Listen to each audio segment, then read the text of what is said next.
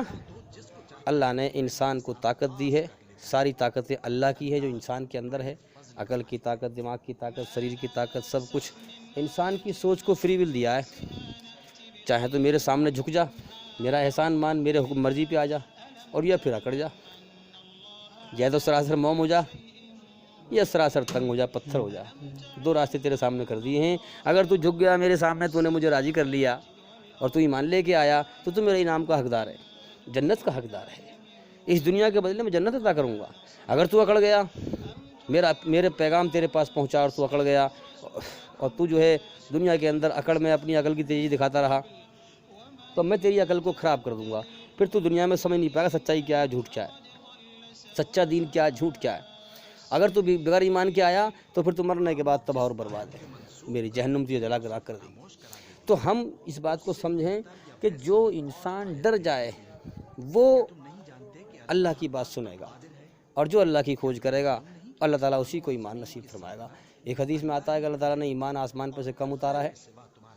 کیونکہ اللہ تعالیٰ انتریامی ہے، وہ جانتا تھا کہ دنیا میں میری کھوج کرنے والے کم ہوں گے، دنیا بٹورنے والے زیادہ ہوں گے۔ تو جو اللہ کی کھوج کرے گا اللہ تعالیٰ اس کو ایمان دے گا۔ آج ہم دنیا میں دیکھ رہے ہیں کہ بہت کم نہ کی برابر لوگ اللہ کی کھوج کرتے ہیں، ورنہ زیادہ تر دنیا بٹورنے میں لگے ہوئے ہیں، دنیا بٹورنے میں لگے ہوئے ہیں۔ اور دنیا بٹورتے ہوئے جو مر گیا اس کا بیڑا غرق ہو گیا، جس نے اللہ کی طرف دھیان بھی نہ دیا، جس نے یہ بھی کوشش نہ کی مجھے کس نے پیدا کیا ہے، کیوں پیدا کیا ہے، مجھ سے چاہتا کیا ہے، دنیا میں مجھے کیوں بھیجا ہے، میرے جیون کا مقصد کیا ہے، جس نے ان باتوں پہ غور نہ کیا، دنیا میں بٹورتا ہوا مر گیا، ایسے ہی اس کا بیڑا غرق ہو گیا۔ تو اس لیے بھائی ہم غور کریں، اپنے آپ سے سمجھوتا کریں، اپنے آپ کو ایکانت میں بیٹھ کے سمجھائیں۔ دنیا نے ہمیں پاگل کر دیا ہے، شیطان کے خیالات نے ہمیں پاگل کر دیا ہے، سچائی سے اندھا کر دیا ہے۔ تو ہم ایکانت میں بیٹھ کر سچائی پہ غور کریں، اور جتنے لوگ ہمارے سامنے مر چکے ہیں ان کی موت کو یاد کریں، ان کے پل کو یاد کریں کہ وہ بھی انسان تھے، جب دنیا میں وہ نہ رہے تو ہم کیسے رہیں گے۔ ہاں، تو ہمیں بھی جانا ہے۔ تو اس چیز پر ہم غور کریں اور سوچ و وچار کریں۔ بہت سے اہل کتاب اپنے دل کی جلن سے یہ چاہتے ہیں کہ ایمان لا چکنے کے بعد تم کو پھر کافر